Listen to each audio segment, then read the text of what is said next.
You make me happy. Thank y'all for joining us on the Habitual Line Steppers podcast. I'm Garrett Charles Langley Henson. And I'm Terry Ricardo DeShays the second. NBA time, baby.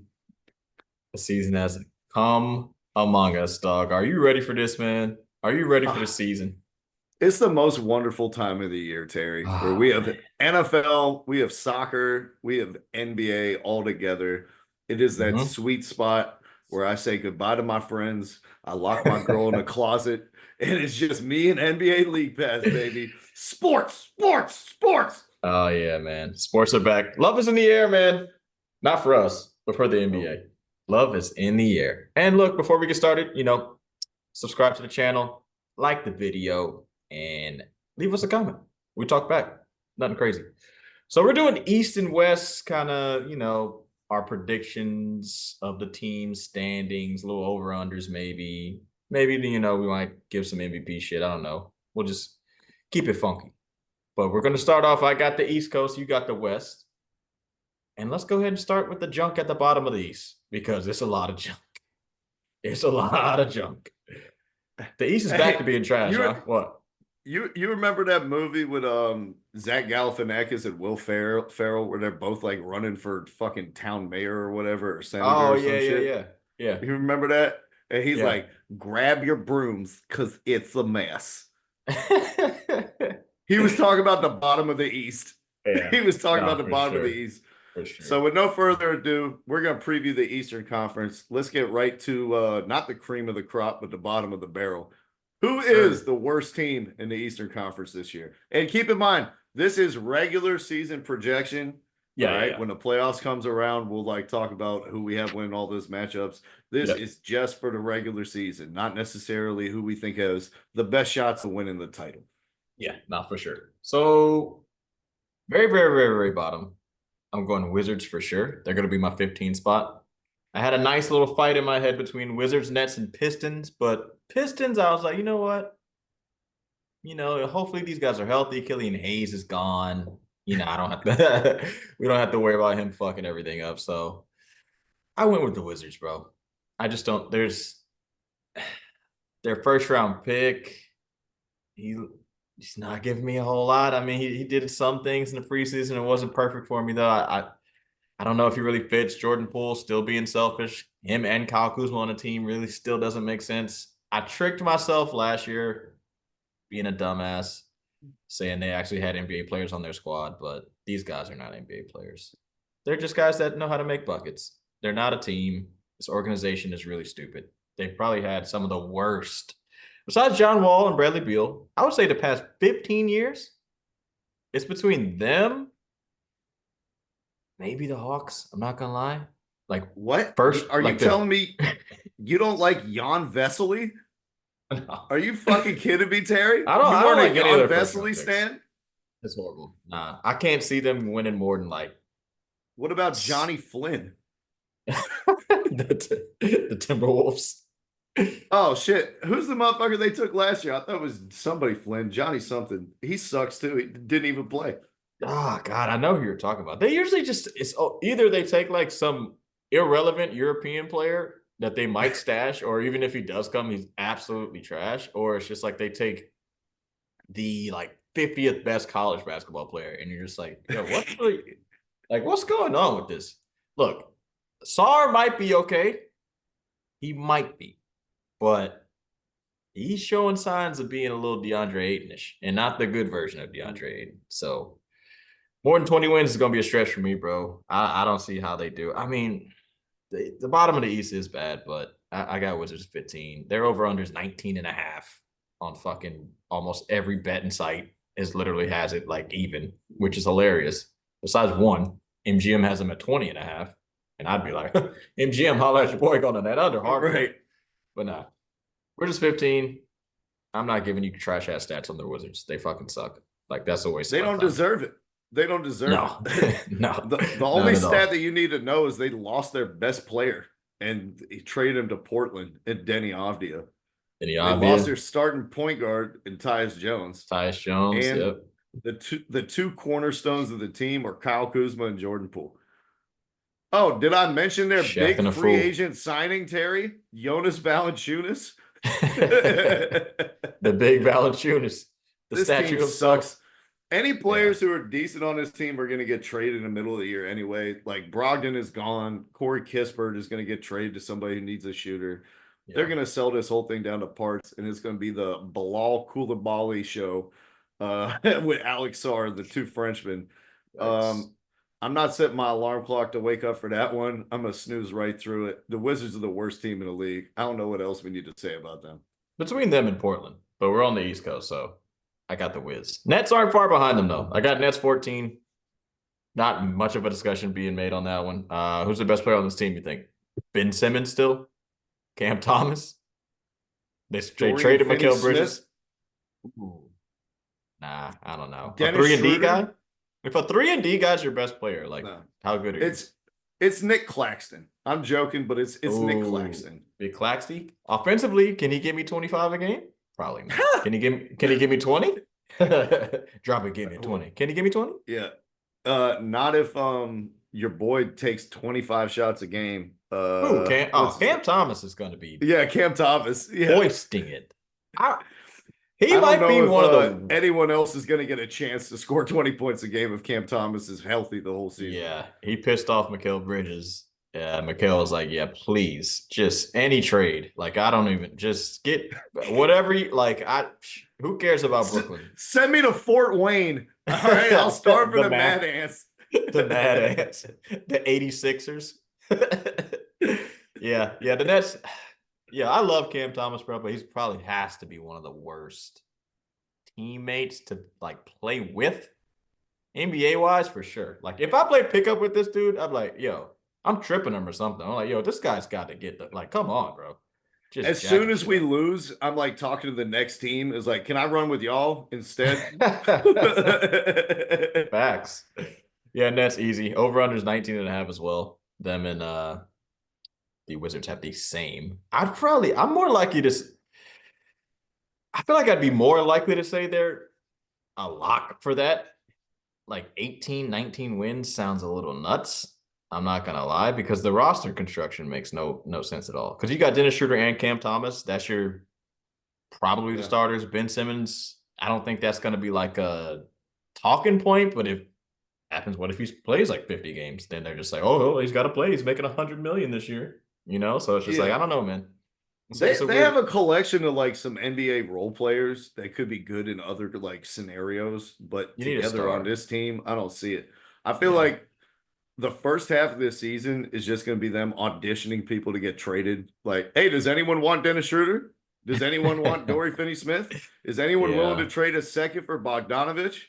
What about Cam Johnson? Does anyone still like him? Like, the whole first half of the season, they're just going to be putting a spotlight on these guys and be like, please, somebody give us, can I get one first-round pick for any of these guys? They need some good first-rounders, too, back. Like, because the ones that they have right now, I don't even know. Well, they got their picks back in the Bridges trade. I was about to say, now they can actually tank. Before the Bridges trade, it's like they can't even tank because they don't even own their own picks. They don't have much. Yeah. So finally, the Nets can stop trying to be a basketball team and just embrace the tank. Yeah. Plus, the incentive to lose for them and the Wizards is there. So go for it. Tank it up. Shit's done. We're in agreement. 13 spot. Had a fight with myself. But ultimately, I came to the conclusion of the Pistons. I had to put them in agreement. Had to put them so on the far bottom, we're aligned. Look, I know Killian Hayes, the worst basketball player in NBA history, is gone. That's right. No disrespect, you know what I'm saying? You can beat me one-on-one 11-0 like 100 games straight, but NBA-wise, it's just not up to par. Cade, you gonna stay healthy or not? I like Beef Stew, but is he a basketball player or a fucking UFC fighter? You know, I mean, I like Jaden Ivey, but I still don't know if him and Cade work in the backcourt together. One of them, their shooting percentages. I'm just not fucking. Oh, I got a stat for you, Terry, a shooting stat. talking about the fit between Ivy and Cade and all these other wings that they had that can't shoot. Yeah, shoot it to me. One of the players who I'm most high on this roster is Osar Thompson. Yep. But he had probably the worst shooting stat that I've ever seen in all of my years following the NBA. Last season, he had more air balls from 3 than makes. He airballed it 23 times and made 18 threes. That's insane. That's absolutely insane. I mean, I knew he couldn't shoot, but that's kind of crazy. I'm glad Bogdanovich isn't there anymore because he was just rotting away out in Detroit. Look, man. They replace him with Tobias Harris. Now Tobias can rot away in Detroit. Yeah. It's perfect. In a league, no spotlight. Nobody gives a fuck about the Pistons games. Tobias Harris, go out here and play like shit and take 18 shots a game. No, that's facts. But in a league where like teams are jacking up threes, you need guys that at least can shoot them or make them. Not shoot them, make them at a decent clip. Like, give me a 35% clip, I'll take it. 3 of their 5 best players can't, like, it's just, they cannot shoot.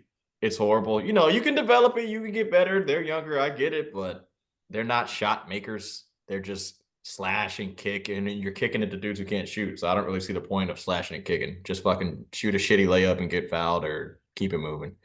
Detroit, I don't like it. Is Monty Williams still there, or did they fire him? I know they signed him to a giant contract, but they were talking about like this dude was so bad last year. Didn't they get less wins than the Detroit Lions, or am I tripping?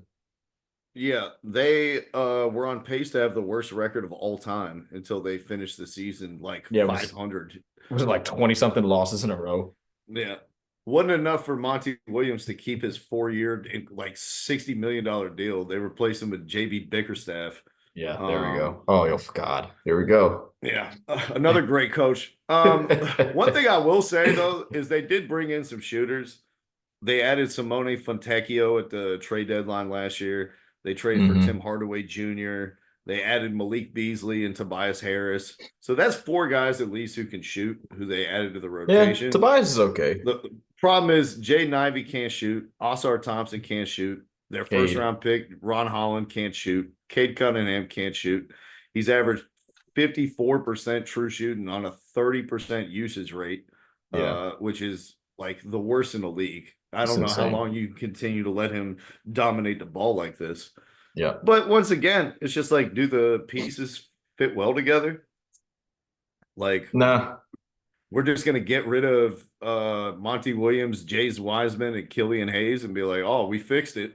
Like, I don't think so. I mean, like, at least the coach can curse at them now. You know? Like, at least they can say a curse word. It's almost like he's coaching grown men. Oh, my God. I mean, like, it doesn't matter that much, but I just thought that was kind of like, come on, bro. Stop it. Plus, he doesn't even seem cool. Like, Mark Jackson is cool. You know what I'm saying? I get like Mark Jackson's very heavy into the church and doesn't curse and shit, but he's cool. Monty Williams. We ain't rolling, dog. I ain't rolling with him. Hey, fresh off of one of the worst coaching performances we've ever seen for the Phoenix Suns, they're like, let's give him a 4-year, $80 million deal. Hey, collect that check, Monty. Keep it moving, though. Yeah, hey, we gonna keep it moving on the fucking Pistons. We are in agreement. Yeah. They're my 13th team. They're pretty bad. Bro, another one. 12. Sitting at my 12 spot is tricky. Oh, Pistons over under is 26.5. A little high, but I mean, I could see them getting 27 wins. 27 isn't crazy, but I would just stay away from it. I don't even think I would bet that. Next, 11 or 12 spot. It's a couple old school squads on here. Hawks, Bulls, Raptors. Who should I choose between those 3? Oh, what? Wow. Okay. Or Hornets. Hornets could be there too, but I had the Hornets here on my list. Yeah, I could see it, but I'm gonna go with the Chicago Bulls. I knew it. I'm going with the Chicago Bulls. Too many injuries. You're giving money to the wrong people. You lost Caruso, even though he was hurt a lot for your squad. But the injuries, man. these guys, their top guys just can't seem to stay healthy. You lost DeRozan. I really don't see like, I think Levine is going to be traded, like before the trade deadline. I don't see an incentive for that. Like, I don't see an incentive for them to win like this season. Like, you tried the Levine, DeRozan, Lonzo Ball thing. Lonzo Ball is back. I don't really know how long he's, somebody misses 2 straight years of basketball. I don't really expect a whole lot out of this kid. I love him. He's back playing 5-on-5 and inter-team scrimmages. I don't know if he's like back being a reliable NBA player. Yeah, I mean, I saw the moment he knocked down a 3 in the preseason game. That was dope, for the NBA community. But yeah, I just don't see it, man. I really don't see it with the squad. I wanted to put him lower, but too many NBA players. You know what I'm saying? There's too many guys that have actually like had a star role and been pretty good in that type of role for me to just put them at the bottom with the fucking Nets and the Wizards and the Pistons. So that's why they're there. Kobe White had kind of a breakout year last year. He was in that category. Lonzo Ball is coming back, as you mentioned. I like the rookie a lot, Matas Buzelis, who's looked really good in preseason and summer league. Zach LaVine and Nikola Jokic are NBA players. Nikola who? Nikola Vucevic. Vucevic. Oh, you said Nikola Jokic. I was like, when the fuck did they trade that would change everything for the Bulls. Michael Jordan, unfortunately, he's coming for your Lakers. Yeah. They paid the wrong Nikola. And they gave Pat Williams like $120 million for some reason, despite him never being good. Confusing. Just like you said, this whole roster makes no sense. Their best 2 players are probably going to get traded in the middle of the season. Yep. And it's going to be the Kobe White show. So good luck if he's your best player. This team is going to suck. Yeah. DeMar DeRozan single-handedly had this team punching above its fucking weight class for years. He's not there anymore. Nope. It's Sacramento. Bulls, y'all suck. Yeah. Sacramento, baby. What's good? All right, Bulls, 12 spot. I will say that's the first one we disagreed. I had the Hornets as number 12, but I did have the Bulls as 11. I had the Bulls right next. I can see that. 12 Bulls. Unfortunately, we got to do it to the home state squad. And not a lot of arguments on the positive side. I mean, for the Hornets? Yeah. I want them to be good. But also, Bulls over-under is 28.5. What you think about that? Under, over? I'll probably go under. 28, 29 wins? That's a lot. Yeah, I'm going to go under on that one. 29, yeah. All right, anyways. Hornets at my 11th spot. Love LaMelo. Was a replacement all-star one time. Love the draft pick. Do you love LaMelo? I love LaMelo. I like him just because I followed the Ball brothers, and I thought LiAngelo should have been on the NBA team still to this day. He's on the Greensboro Swarm. He'll never get back from the Greensboro Swarm. It's never happening. But, I followed him since fucking LaMelo's freshman year of high school, dude. You know what I'm saying? So, I still got – it's just too much invested for me to just think they're going to be bad. He's a good player. It's a health problem for him. And the coaching, bro, I thought they never got the rotations right when he was originally there. The Gordon Hayward What? pickup. Steve Clifford couldn't manage a locker room? What? It's just over the years. I mean, I know Jordan is gone. Jordan is his imprint is gone. He totally doesn't own any part of the team anymore, right? He sold it. He's out of there, right? He's done. So they still let him hang around like a fucking former high school quarterback who keeps visiting his old school. But his draft pick wasn't bad. I mean, Brandon Miller? Brandon Miller's okay. Or Tijan Salon. Tijan? Who the fuck is that? That's their first round draft pick this year. They traded him in top 10 to take this gigantic French guy who can't dribble, pass, or shoot, but he loves to run into people. Tijan Ballon. That's a name right there. That's a black. Is he from the hood or where is he? You said he's from France? Yeah, he's from France. Wow. That's the hoodest black name I've ever heard, but he's from France. All right. I'll take that. You can't, come on. Somebody's going to name their son Tijan. I know a Tijan for sure. Anyways. Yeah, man. I mean, look, they're the home state squad. They're probably going to be worse just based off LaMelo. being hurt. But if he stays healthy, in a world he stays healthy, where it's like we kind of have to look at both sides of the realm. Him, Brandon Miller, Mark Williams.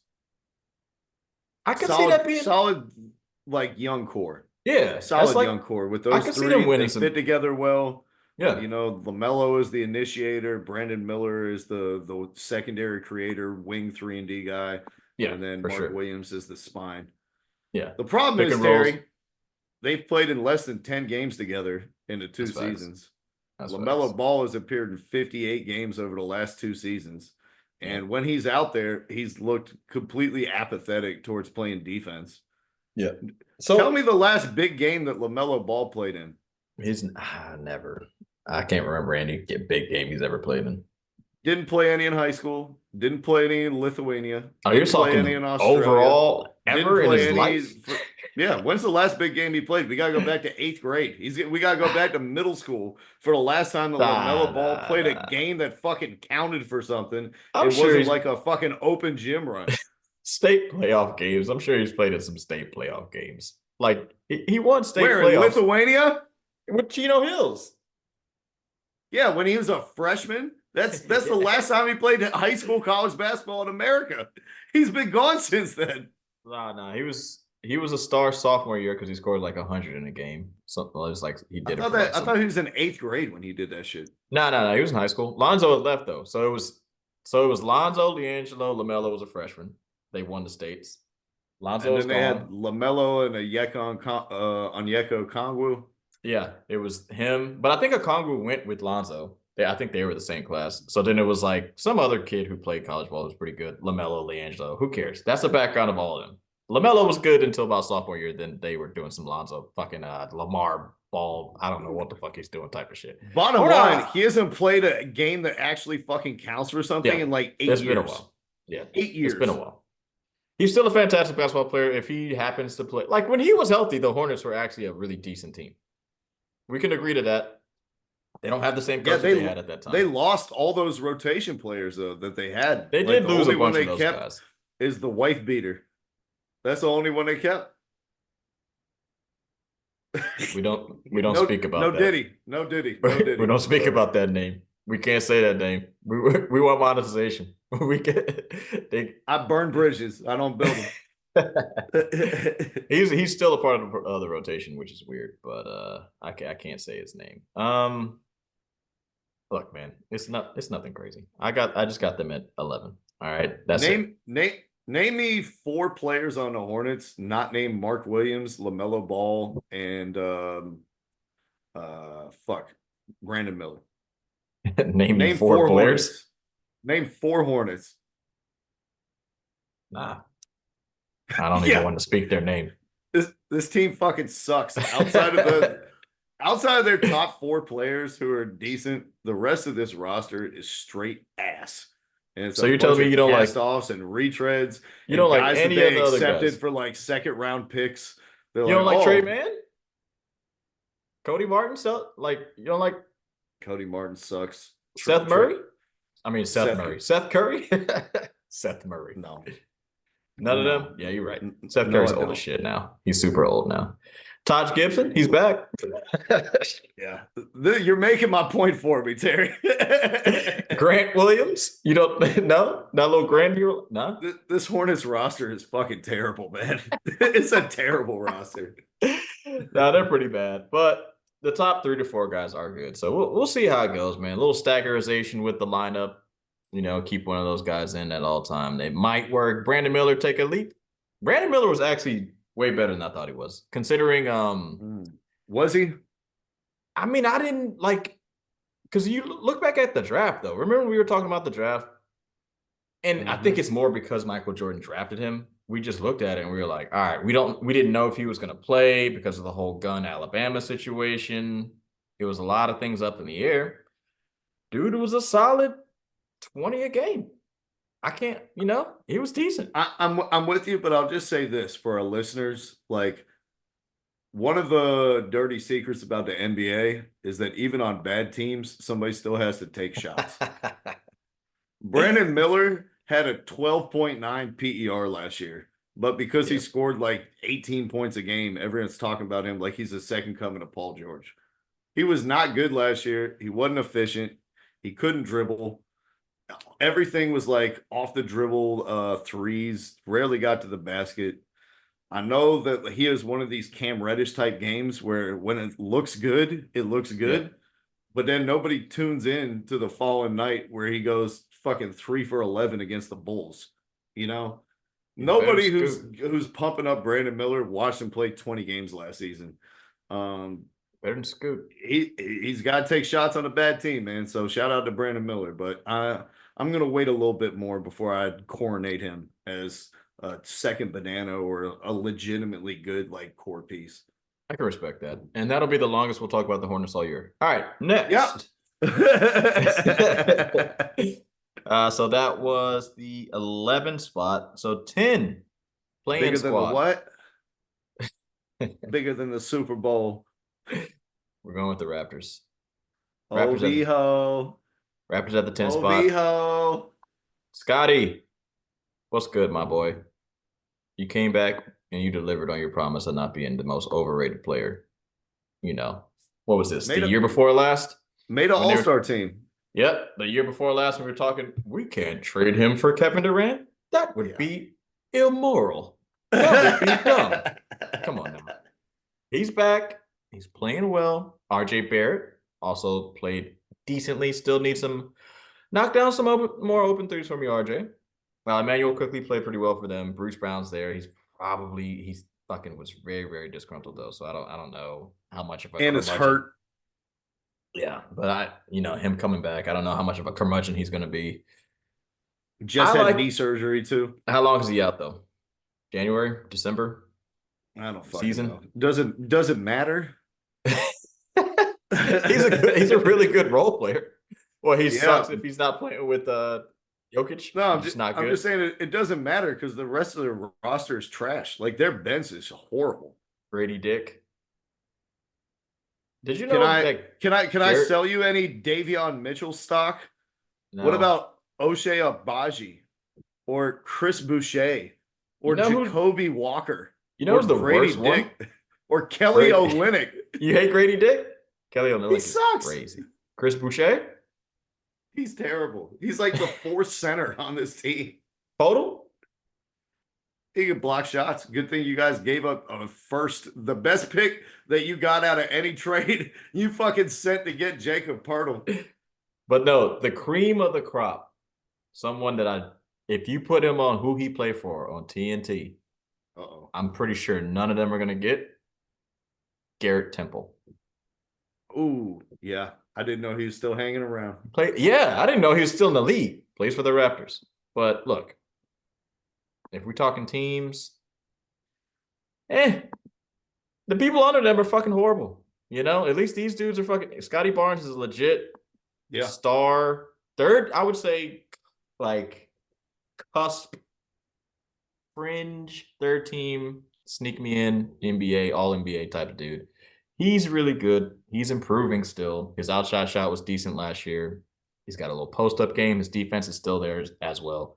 Quickly and RJ, they move it fast. It's the regular season. They play pretty quick. They're a younger-ish team.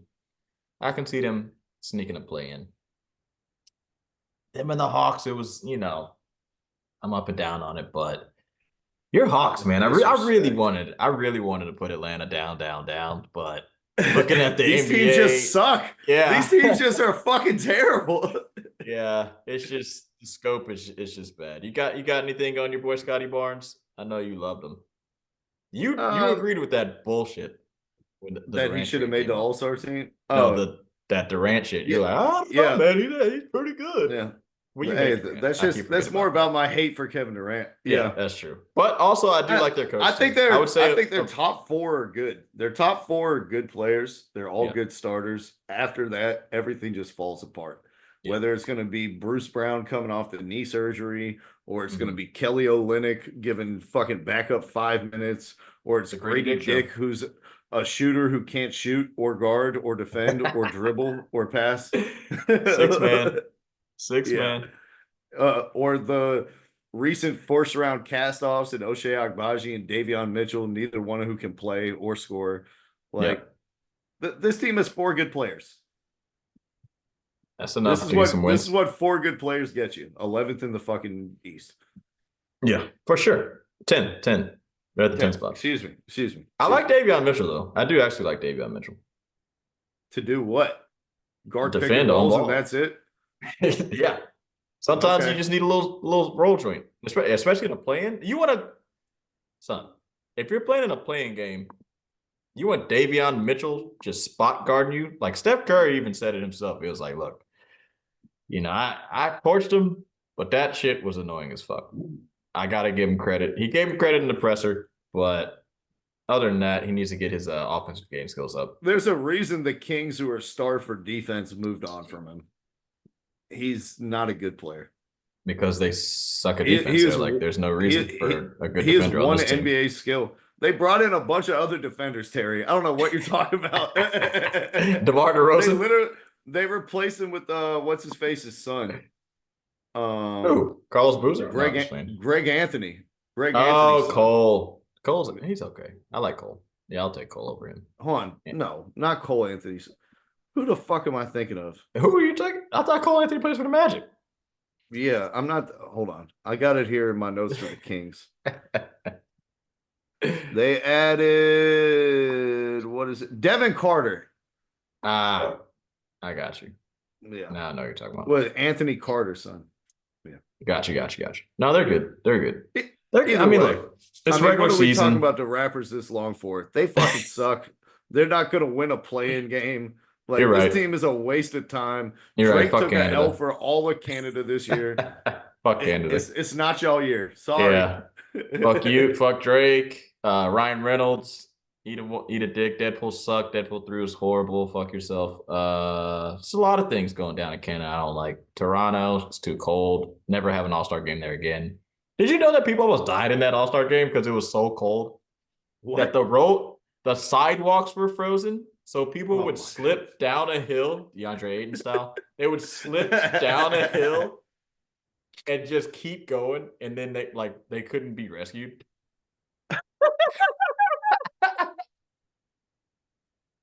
Hey, y'all better just wait for this street to thaw so you can climb back up. No more of that All-Star shit up there. That's too cold. Toronto that's a bit much in February. That's a little crazy. But let's keep it moving to your squad. The Atlanta Hawks. Oh wow. 9. What do you want? What do you want? You like your roster? You speak to me. You prove to me why they should be above the 9 spot in the Eastern Conference when the rest of these teams from last year are all playoff teams, except for all of them are really good. Hawks didn't make the playoffs. Not only should they be above the 9 spot, they should be in the 8 spot. Okay. It's not like I'm bringing them way higher up the rankings. Like, I have so much to defend having them 1 spot above where you had them. I will say they've been a 500 team for a half decade ever since Trae Young got on the team. They finally aren't trying to play 2 point guards at once anymore and trade DeJounte Murray. Yeah, they finally got some good perimeter and wing defenders. Again? Dyson, huh? When have they ever had good perimeter wing defenders? Well, I remember they drafted DeAndre Hunter. He was supposed to be your guy. He was supposed to be that guy. He's not that guy. It's all right. We took another guy, number 1, who's supposed to be that guy. Ricochet. Number 1. So far, looks pretty good. I don't know if he's worth the number 1 pick, but got to draft somebody. At least he's a guy who's like 6'10" who could fucking guard multiple positions and shoot. He's straight. Yeah, he's okay. Yeah. They got Dyson Daniels back in that trade from DeJounte Murray. He's going to be that wing stopper, the other guy who they need to have alongside Trae Young. And it just seemed like for years I've been saying, like, hey, if you're going to have the worst defensive point guard in all of basketball, you might want to surround him with bigger perimeter defenders who can fucking switch. And you just switch everything that's not 1 through 5. And they finally did it.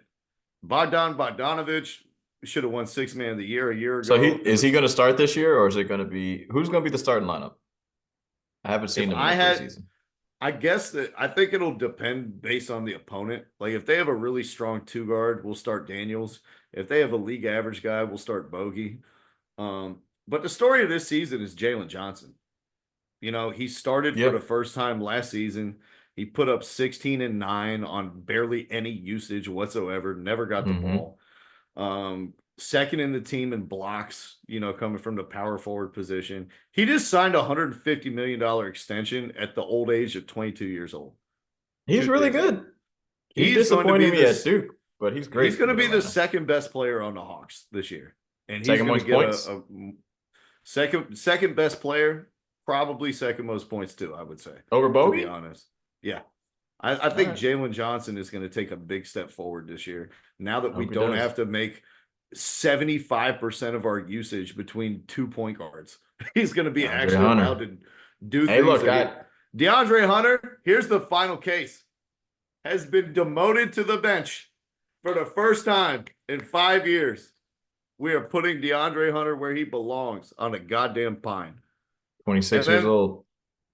The thing that we're not talking about this team, it's actually a pretty young team. Actually, a lot of energy. Actually, a lot of potential. You know, Trae Young is 26 years old. He's the oldest fucking starter. Dyson Daniels and Johnson are both 22. Kobe Buffkin's 21. Risha Shea is 19. Onyeka Okongwu is 23. Like, they're going to have energy. They're going to finally have an identity. We know a Trae Young-led offense where you just let him do what the fuck he does is automatically a top 5 offense in the NBA. It has been every season that he's been the lead guard, and he hasn't had to share with DeJounte Murray. Yeah, you just have to not be the worst defense in the league. That's all. Yeah, that's the question. Can we be 15th to 20th on D? Can we just be below average on defense? If they could do that, they're going to be, I think, in the top 8 in the East. Hey, man, who's going to start center? Is Clint finally going to be demoted or what? I hope so. I hope Onyeka Okongwu starts and Clint comes off the bench and just gets 14 rebounds a game against backup bigs. That would be my preference. Yeah. But who knows? They'll probably start half the games each, just like they did last year. We'll see. The formula is formulating into what you guys did when you made the Eastern Conference Finals a couple years ago. Is that 3 years back now? 2021? Was it? Yeah. I think so. The formula is there. Long, besides Trae Young. Trae Young, you cook, you do your thing.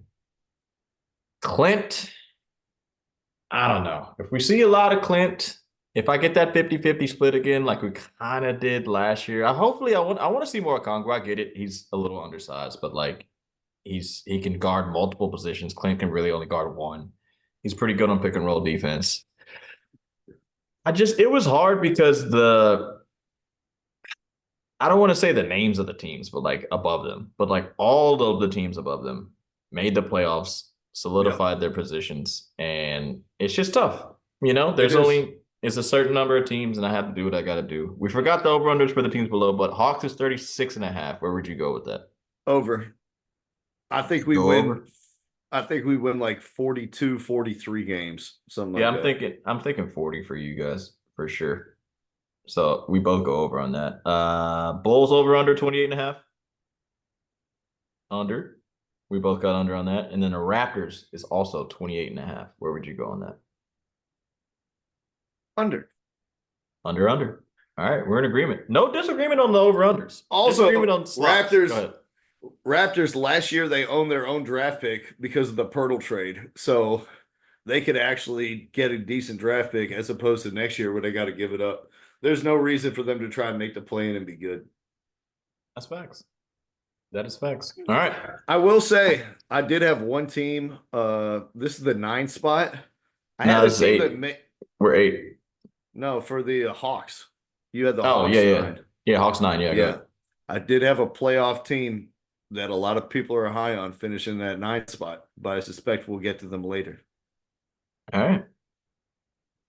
Number 8. East side. I'm going Miami Heat, bro. I'm going Miami Heat. Yeah. Once again, I say it over and over. I'm done with them.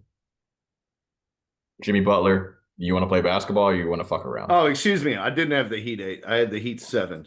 My Yeah, bad. he's 7. Yeah, Jimmy the Hawks Butler. 8 in an unnamed team, number 9. Got you. Jimmy, you want a ball or do you not? Pat Riley already called you out in the media.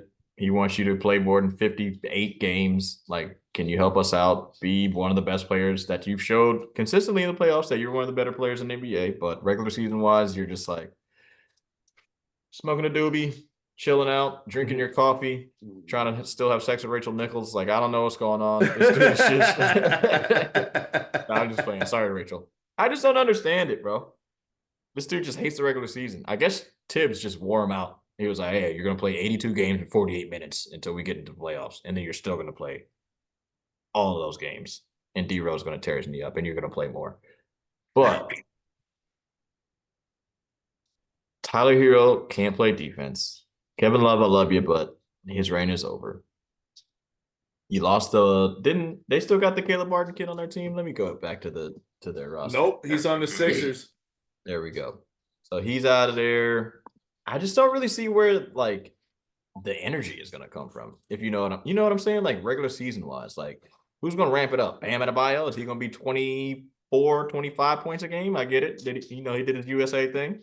Is he going to come back better? I don't know how much he can do. I'm not in love with them, but Spoelstra's still one of the best coaches in the league. Jimmy and Bam are a really good duo together. They play really good defense. They play hard all the time. I'm not excited about it. It's a playing team, man. In the words of Jalen Rose, they're all right, but they're not real. Yeah. You know, for me, like, I love the bench for the Miami Heat. We say that all the time. They had a bunch of like starters go out, miss significant time between Jimmy Buckets, Tyler Hero, Terry Rozier, and their depth. They stepped in and played at a fine level. The problem with me is this starting 5, Terry. So you like the bench more than the starting 5? Like comparatively, I like their bench against other benches more than I like their starting 5 against other starting 5s.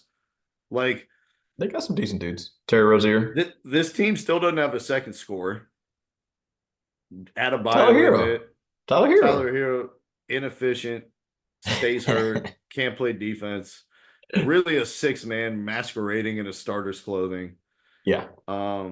This like Miami Heat season is going to be about Jimmy Butler and nobody else. I think he got fired up by Pat Riley. I think that he's going to play 70 games this season. If you looked at how he's done in preseason, he is absolutely destroying people. I think he is. I think these nagging injuries and shit that he was like, oh, I'm not going to play against Charlotte tonight because I got a lower back strain. This year, he's going to be like, yeah, I'm fucking playing through this shit.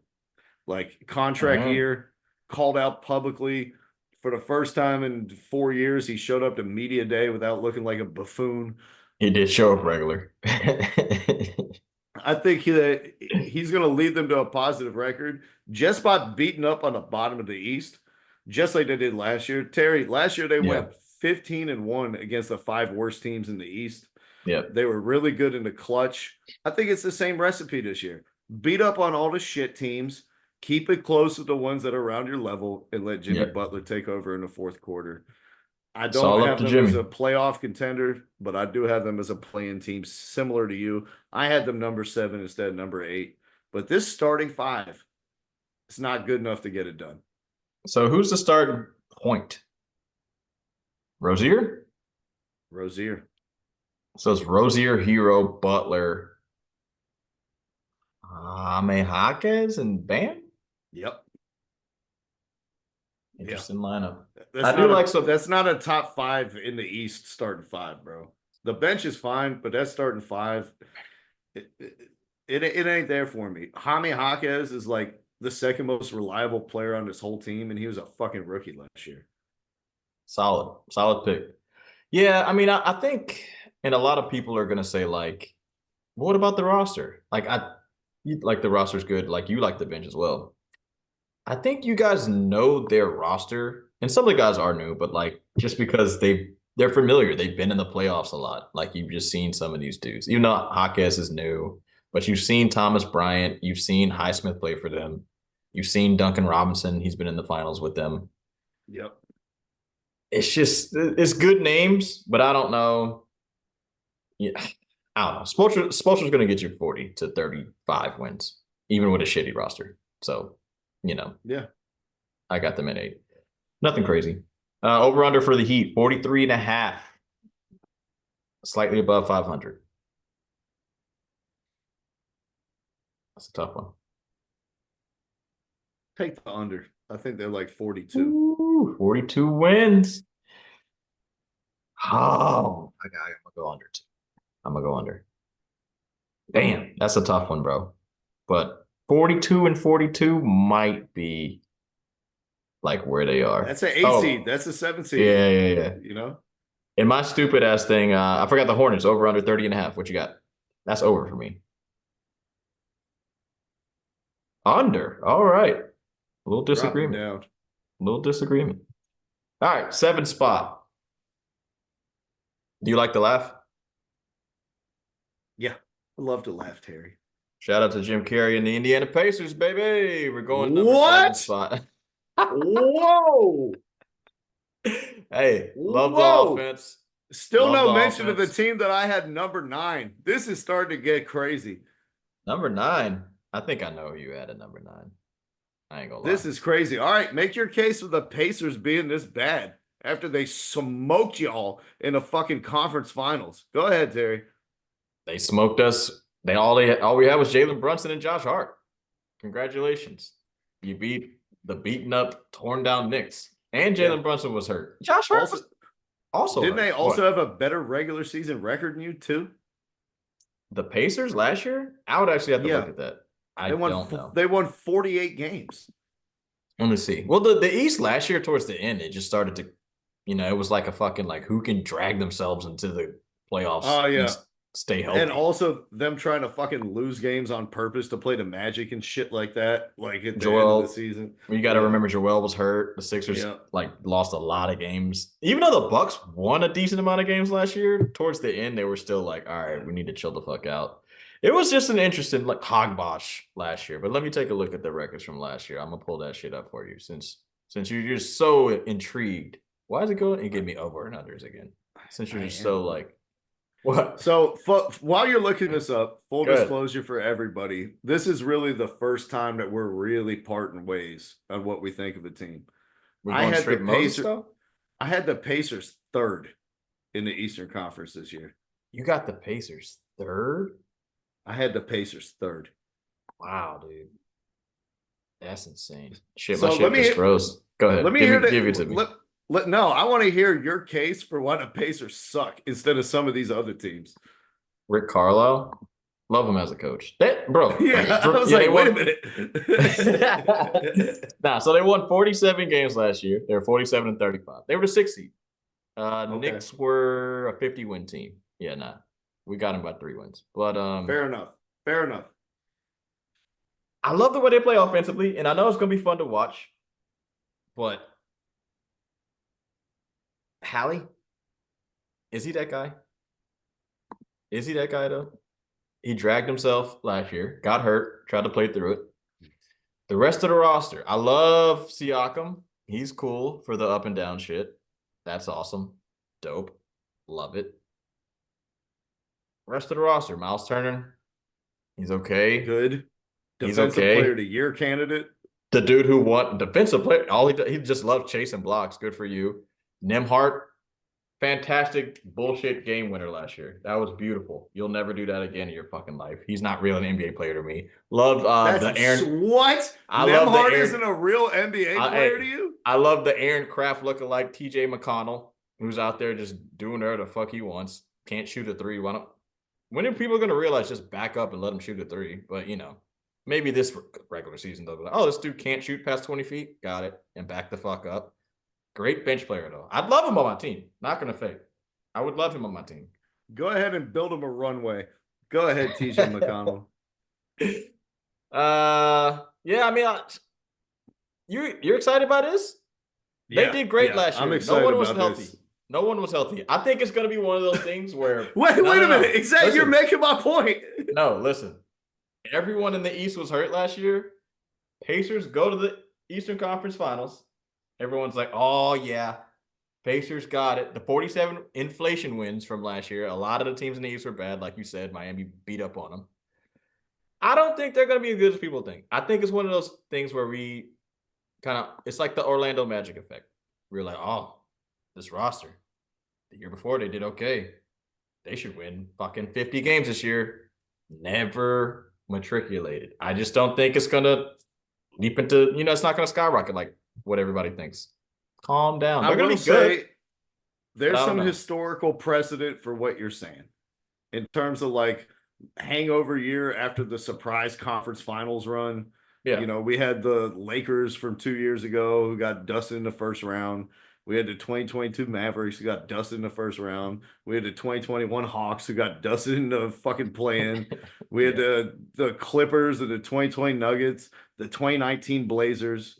There is good historical precedent for what you're talking about, Terry. So I can't say that you're off base in terms of your thinking. What I will say is that this Pacers team is built different. Last year, they had a half a season of a healthy Tyrese Halliburton. Yep. They had a half a season of Pascal Siakam. Yep. They still won 47 games. They have an excellent bench. Halliburton's going to be healthy, I think, the most of the year. They're going to have a full year of Siakam behind there. TJ McConnell is the best backup point guard in the league. Obi Toppin. Who's better than TJ McConnell? Tyus Jones. No. What? You don't think Tyus Jones is better than TJ McConnell? Okay. Hell no. There's a reason TJ's the highest paid backup point guard in the league. It's because he's the fucking best. He's good. Obi Toppin can play. Benedict Mathurin can play. He's good. I like Nembhard and Neesmith can play. Jackson can fucking play. They got the rookie Jarris Walker. This team is deep. The bench is really good. The starting five blew people out of the fucking water last season. They have a top 10 coach in the league. They weren't even healthy last year. Didn't even have time to integrate their second best player, and they still won 47 games. They play at the highest pace since the 7 seconds or less Phoenix Suns. They're moving. They outscore everybody. They are a completely different matchup in a regular season. Again, we're talking about a regular season. Yeah, no, we are. They have a way different style than every other team in the league plays.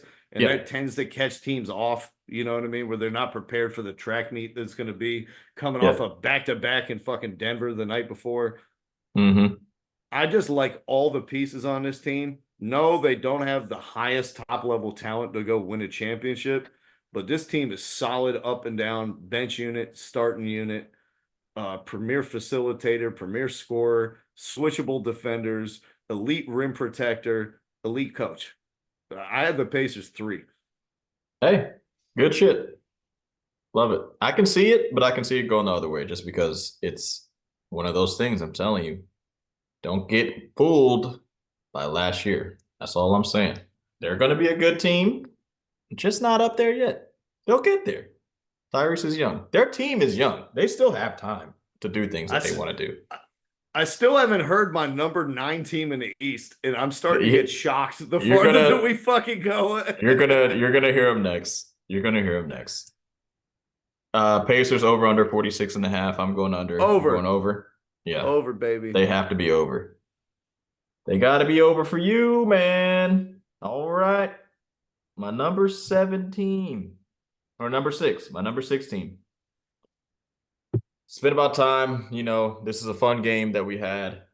But let's go ahead and time to present your squad. Cleveland Cavaliers. What?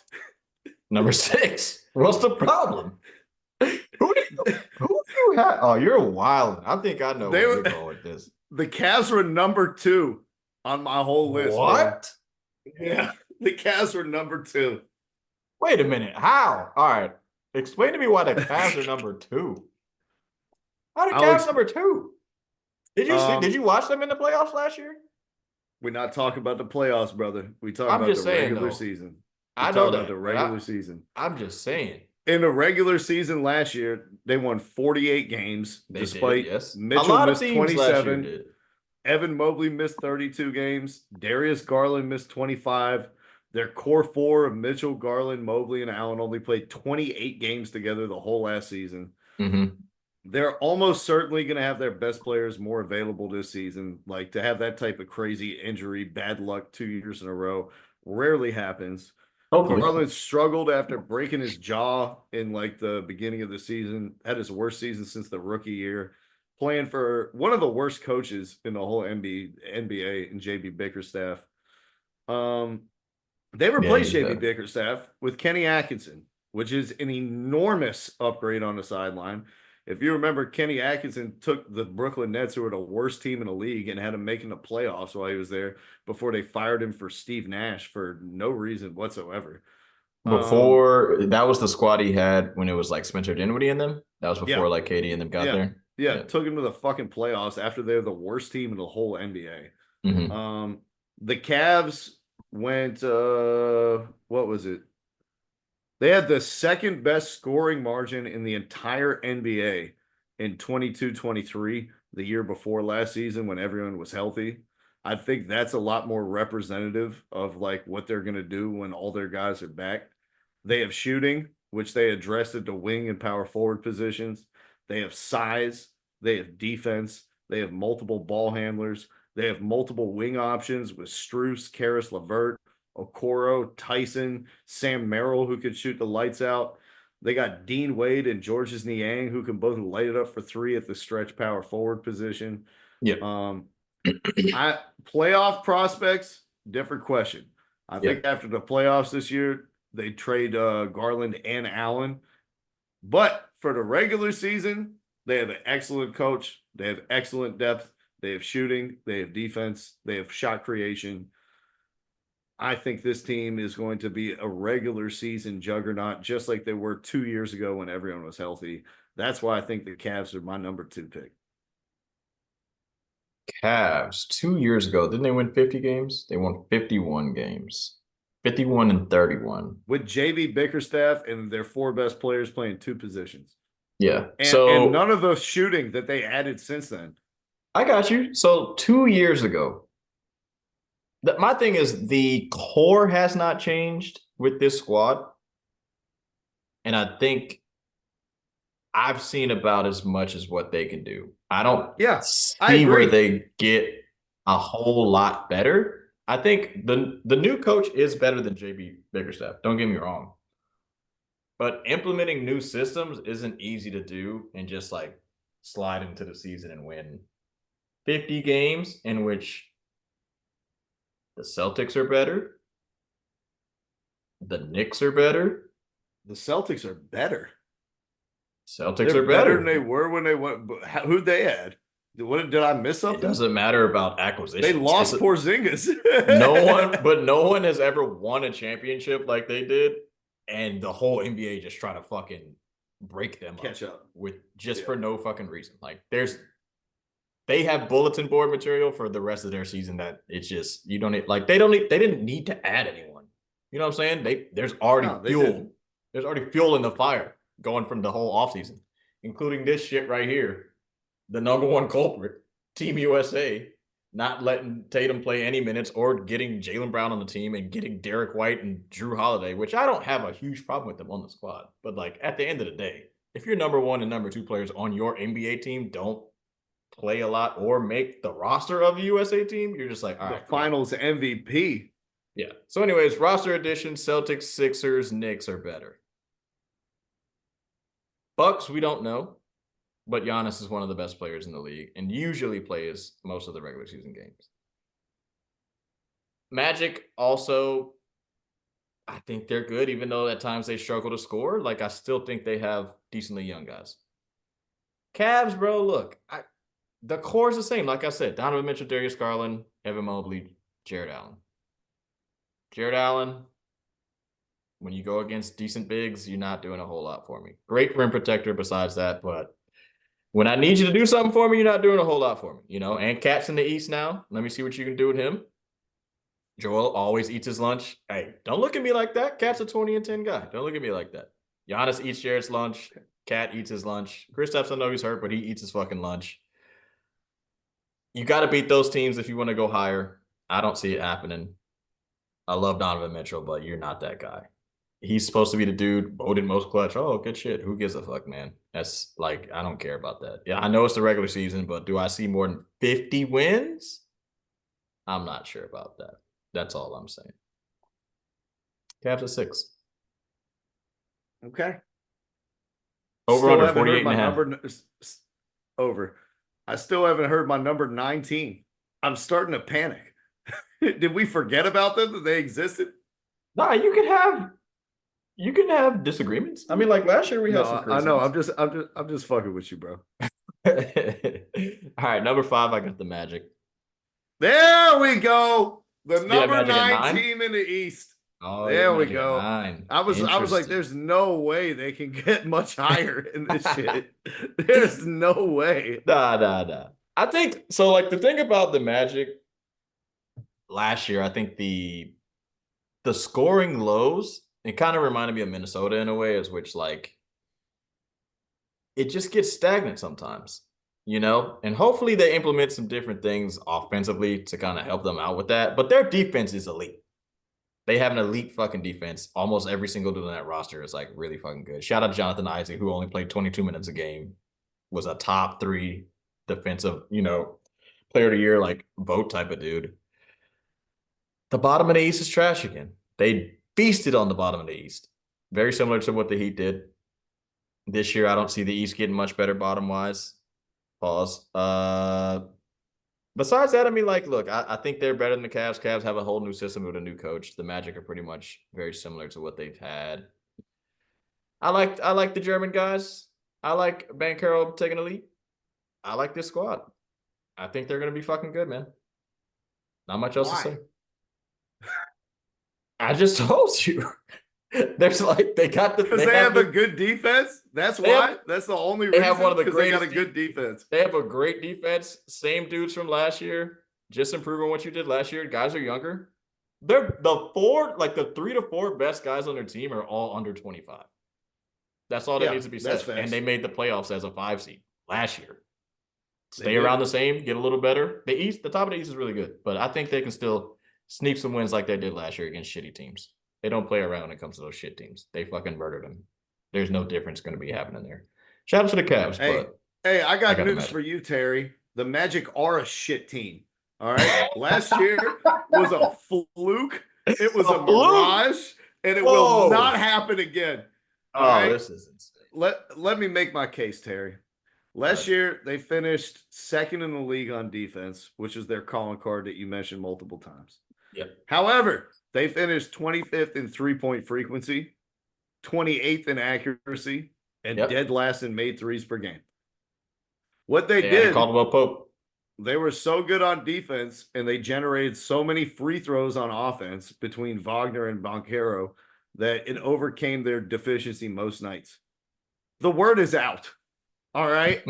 There's no more sneaking up on teams. Y'all can't fucking shoot, and you're going to be guarded like it all season long. Oh, did I mention they lost their starting point guard in Markelle Fultz, who is like their secondary offensive creator?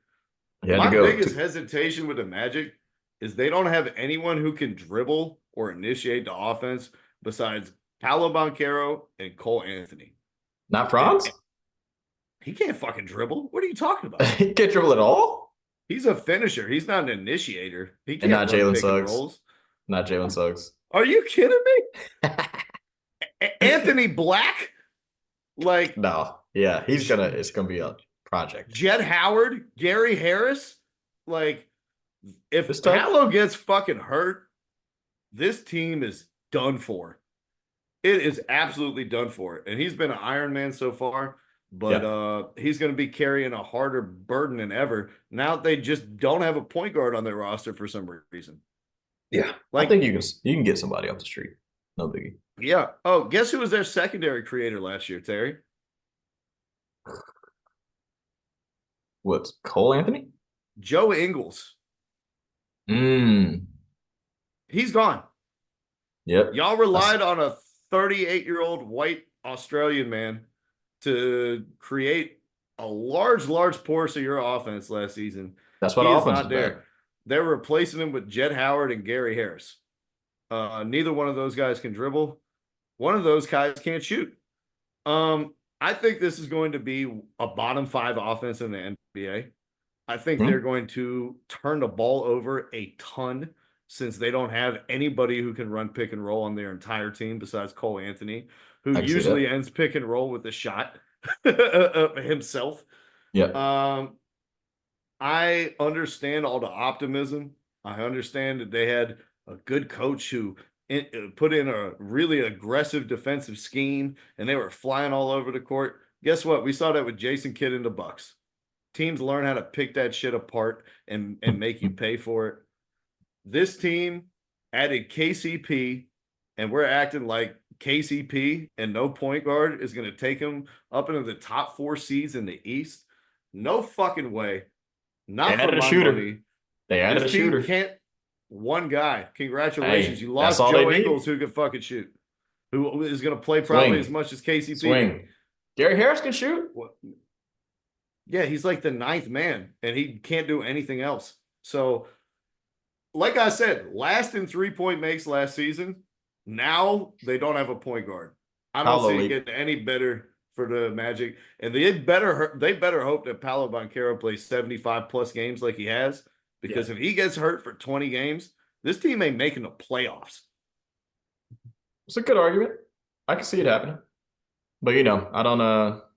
Look, if someone shows me evidence of being hurt, then we can talk about it. He's showing evidence of being Iron Man, and I understand that makes sense. If he does get hurt, they're completely screwed. But you can say that for a lot of the teams. No, not really. Joel Embiid, probably the team that you're going to put next.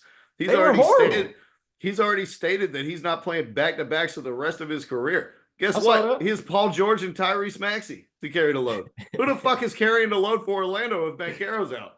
Paul George and Tyrese Maxey. Paul George stays hurt as well. Tyrese Maxey at least is healthy. Like the Magic don't have anybody. What are they going to run? He's not playing back-to-backs. They go no, that was Embiid. I'm just saying there are other teams in the East, especially the ones they're competing with. The Cavs, Mitchell goes down, Garland handles the ball. The Sixers, like we just talked about. The Bucks, who have Lillard and have Giannis. The Magic, down, they were bad. Halliburton played like shit for half a year, and the Pacers still won 48 games. The Knicks have multiple guys. The Magic have no margin for error. They've all got to be healthy. Everything has to go right for them to do as well as they did last year. I don't see them having this good of luck. It's a fucking fluke. So the Magic are worse than the Hawks? Yep. The Magic are worse than the Heat? Yep. All right. You go 9. If they get 9, well done. Also the same thing with Minnesota. If Minnesota's good on you, Anthony Edwards. You got it. Good shit. Yep. Over under Magic, 47.5. He's going under. No response. I know what that means. Rumble, young man, rumble. Magic at 5. So egregious, Terry. It's so egregious. The Magic are fucking at 5. Look. Hey, I know I'm the wild one on this, and everyone else is putting the Magic like top 5. No, there's no way they could finish worse than last year after KCP. No, it's possible. I'm just looking at all the possibilities and what I think is most likely. It's possible. I have them at exactly the same as where they are. And I have them as an under. They're going to win 47 games. I don't see them winning more than 48 games. Now, I don't see them winning more than 41. But if all of the teams on the top just destroy everyone that's underneath, it doesn't happen like that every single year. There's slip-ups here and there. The Magic don't slip up on shit like that. It's because the bottom teams have bad defenses. It's kind of just it's the same thing as the football shit we were talking about with Caleb Williams last week. Yeah. Caleb Williams looks awesome versus horrible defenses. Versus a defense that's decent, he looks like trash. That's what the Magic are. Versus horrible defenses, they're going to fucking destroy you by 30 points because your offense is also bad if your defense is bad for the most part. Yeah. If you got a good offense and a decent defense, I don't know, man. They go get run out of the gym by the Pacers and the Hawks and other fucking teams like that. Hey, we'll see. I'm going to be watching bro. I'm going to be watching Orlando, bro. I'm going to be watching them. I'm going to see what they're going to do. If they suck, if they're 9, if they even finish 7, I'll shake your hand and say good shit. But I got them 5 and up. Okay. At least 6. But anyways, let's keep it moving. We both went under on that, though, because I got them at 47 wins, which is kind of fun. Next, at the 4th spot. 4? Yeah, we're sitting at the 4th spot. There's a lot of arguments. Either way it could go. You know what I'm saying? Between the 76ers, the Knicks, not the Celtics, though, and your last team, the Milwaukee Bucks. We've made fun of one certain coach for year after year, after playoff blunder, after 3-1 loss, after 3-1 loss. It's not all on Dame. It's not on Dame. And I know it might be a revenge tour for one certain guy, because the NBA ESPN list of the top 100 guys put him at number 4. But, or number 3, I don't remember. I think it was lower. Embiid is number 8 as well, too. I gotta go with Raspy Voice himself and his fucking guys. For Embiid. Number 8. Yeah, way too high.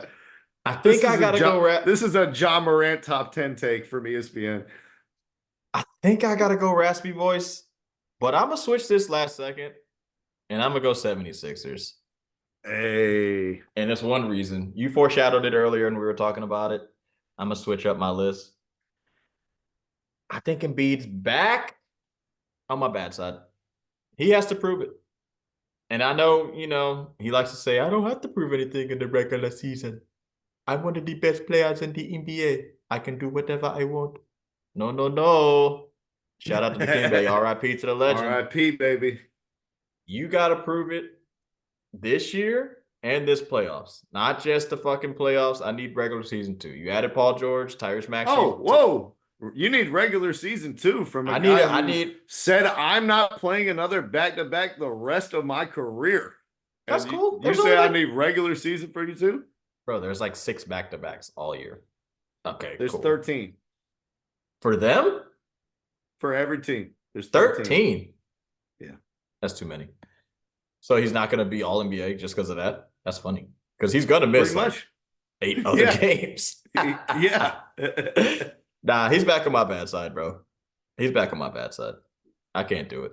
He scored 0 points in the NBA game. In the Olympics. He scored 0 points in the NBA game years ago. No star has ever done that. No NBA star has ever scored 0 points in a fucking NBA game.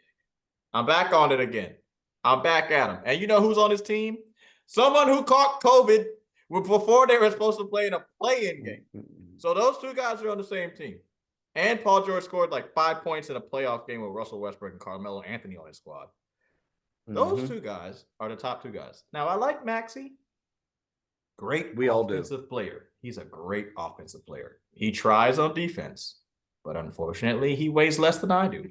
And unfortunately, I think I might be taller than him as well. Love him as an offensive player, but the dude is like 6 feet, 170 pounds. He's really fast. You know, he's great, got a lot of energy, but he can't save someone that's not going to play back-to-backs. He can't save someone who, unfortunately, don't know why he played in the Olympics this summer when he wasn't healthy. Well, it's so that he could never play back-to-backs for the rest of his career, of course. That doesn't really not this season. Not this season. He said for the rest of my career. Yeah, Paul George misses a lot of games because of shoulders, elbows, knees, and toes. I don't know what's up with him. Yeah. Tobias Harris is gone. I get it. Cool. When I look at the roster, I mean, I like your coach, but unfortunately, I don't know if it starts from the top down, bro. That's all I'm going to say. I don't really have much else to say. You got anything you want to say about the Sixers? Love Paul George acquisition, but please just be healthy for the playoffs. That's all I care about. Just be healthy for the playoffs, please, Embiid. I think Embiid, I swear to you, healthy Embiid is probably the best player in the NBA. It's a toss-up for me because he is an automatic bucket and no one in the NBA can stop him. But the health thing, bro. 8 might not be too far off. I'm not going to fake. I'd probably put him at like the 5th best player in the league just because of availability. Because you know how I feel about being available, but you got to show me something, and I don't believe in him. I'm out on him. In Olympics, he did look bad. Shout out USA Gold again. This We hurts didn't my even soul, Terry, we didn't even need him. because as you know, I've been a Joel Embiid gigantic super fan since he was at Kansas, where I said that Yep. they should have picked him #1 over Aaron Wiggins the Mm-hmm. year that he was drafted. I've been a gigantic NBA. I rode with him while he was sitting out his first 2 years and had his Shirley Temple IV mainlined right into his fucking diabetes system. Yeah. I rode for this guy. He scored 50 points against Andre Drummond in the fucking Detroit Pistons. He's the Mm-hmm. next Patrick Ewing. Yep. No, he's not. No, he's not. I think he might be my most disappointing player in the whole NBA. Wow. Dang, that's saying a lot. He was your favorite player a couple years ago. Not only has he scored 0 points in a game as a star, not only has he vanished in the playoffs every single year, He was he sick. can't stay in shape for the whole season. Did he not look The huge? Yes, he looks doughy. He looks slow. He's second to all these offensive rebounds. He's a half second behind contesting shots. He Yeah. can't fucking move his feet. Like guarding on the perimeter is a serious fucking task for him now. And Mm-hmm. guess what? He's gotten in worse and worse and worse shape the last 3 seasons. When he was in his best shape, when he was playing the most games, because guess what? Joel Embiid doesn't fucking practice. He doesn't Mm-hmm. attend shoot arounds. He doesn't do any work during the in season to stay in shape. The only way that he stays in shape is by playing basketball games because they're like, oh, he can't practice. We got to manage his load. Oh, these 7'1" knees. Oh, we can't make him attend shoot around. How do you think that he's going to be in shape for the whole NBA season when he's not playing in back to backs? It's When he's tough, bro. not even playing, the only thing that he does is play games, and you're Yeah. not even going to play 65% of the games.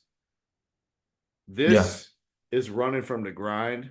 This is the result of the process that they started a decade ago, where you don't have to compete.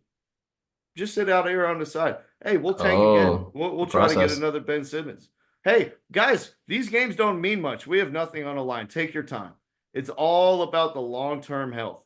Well, guess Yeah. what? We've seen a decade of it, and he's still not in shape. He's still not healthy. He's injured every playoffs. He disappears at big moments. He won't Mm-hmm. travel to Denver to play his fucking nemesis. I love Joel Embiid's game. Yeah. I loved the Troel Embiid young version who was shooting his shot at Rihanna. Yep. That guy is gone. That guy is gone, and he's never coming back. And Yeah. I'm desperately afraid that we've already started watching the beginning of the end of Joel Embiid. Yeah. It's unfortunate, man. All you gotta do is play ASAP Rocky in the arena, and he's shook. It's over. Um, his backup center is Andre Drummond again. Oh, Cool. and who's going to be starting half the games probably? Do you know who's the backup center behind him on the nights that Embiid doesn't play? Behind Quick. Drummond?